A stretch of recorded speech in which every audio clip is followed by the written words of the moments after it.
Hello and welcome back on another video of commerce league. बच्चों, आज हम लोग नेशनल इनकम का वैल्यू एडेड मेथड करने वाले हैं। एक्सपेंडिचर मेथड और इनकम मेथड दोनों मैंने ऑलरेडी करा दिया है। एग्जाम आ रहा है, 3 दिन बचा हुआ है, तो मैं चाहता हूं कि 2-3 दिन के अंदर ये वाला क्वेश्चन भी डेफिनेटली आप एक बार कर लीजिए। काफी बच्चों ने इसको बोला था कि भैया वैल्यू एडेड मेथड में दिक्कत आती है। तो सबसे पहले ये देखो कि वैल्यू एडेड मेथड के अंदर देखो एक चीज और समझो, वैल्यू एडेड मेथड का एक और नाम है प्रोडक्ट मेथड, पहली चीज। दूसरी चीज, जो एक थ्योरी का क्वेश्चन होता है ना कि नेशनल इनकम की डबल काउंटिंग हो जाती है, तो उसको अवॉइड करने के लिए हम लोग क्या करते हैं, जो 2 टूल हम इस्तेमाल करते हैं उनमें से एक टूल ये भी है कि वैल्यू एडेड मेथड का यूज करोगे तो डबल काउंटिंग को अवॉइड करने में सफलता मिलेगी। 1 नंबर का थ्योरी क्वेश्चन भी यही फिनिश हो गया। वैल्यू एडेड का फॉर्मूला क्या है? वैल्यू ऑफ आउटपुट में से इंटरमीडिएट कंजम्पशन को माइनस करना है। ठीक, वैल्यू ऑफ आउटपुट में 3 चीजें ऐड होंगी।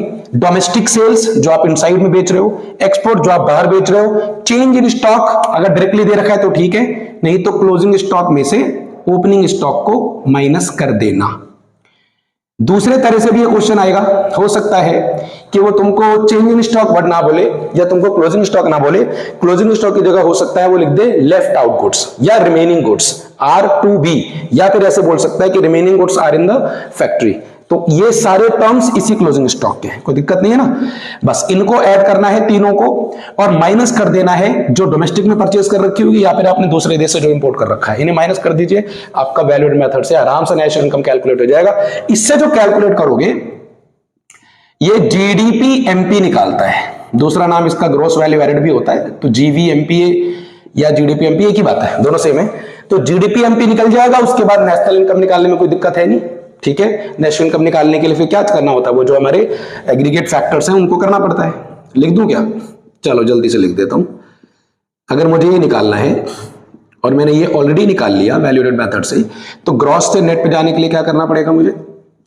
पहले डेप्रिसिएशन पे जाना पड़ेगा, करेक्ट है। डेप्रिसिएशन माइनस करना होगा। डी, अब डोमेस्टिक से नेशनल पे जाना है मतलब NFIA जोड़ना पड़ेगा, net factor income from abroad. इसके बाद P तो सेम ही है, अब MPCFC पे जाना है तो NIT माइनस कर दो। तो अगर आप ये चीज कर सकते हो then you are eligible to calculate an MPFC। हम इसको निकालने की कोशिश कर रहे हैं अभी। ठीक है, चलो इन्हें हटाते हैं।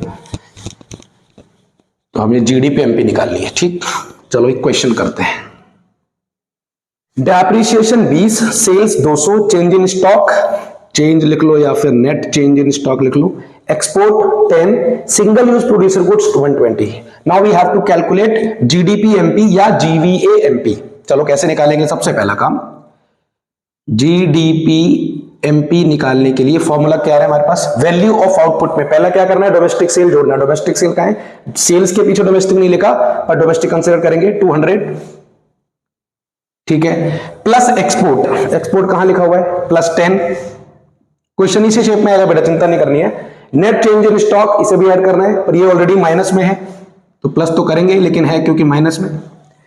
इसके बाद हम लोगों को माइनस करना है, ये मैंने कर दिया माइनस फाइनली। उसके बाद इंटरमीडिएट कंजम्पशन, परचेज और इंपोर्ट लेना। लेकिन इस क्वेश्चन में आप देखोगे तो ना तो परचेज की भाषा लिखी हुई है लैंग्वेज, ना तो इंपोर्ट की लैंग्वेज है, पर लिखा क्या है? Single use producer goods. तो प्रोड्यूसर को जो भी गुड्स होगा वो इंटरमीडिएट लेवल पे होगा, फाइनल लेवल पे तो कंजम्पशन का होता है या कंज्यूमर का होता है। इसलिए we will consider it as a intermediate consumption, so will have to minus it, subtract it. Alright, 200 plus 10 minus 10, it will be calculated. Cut 200 minus 120, we eventually get 80. So what we calculated is gross domestic product at market price or gross value added at market price 80.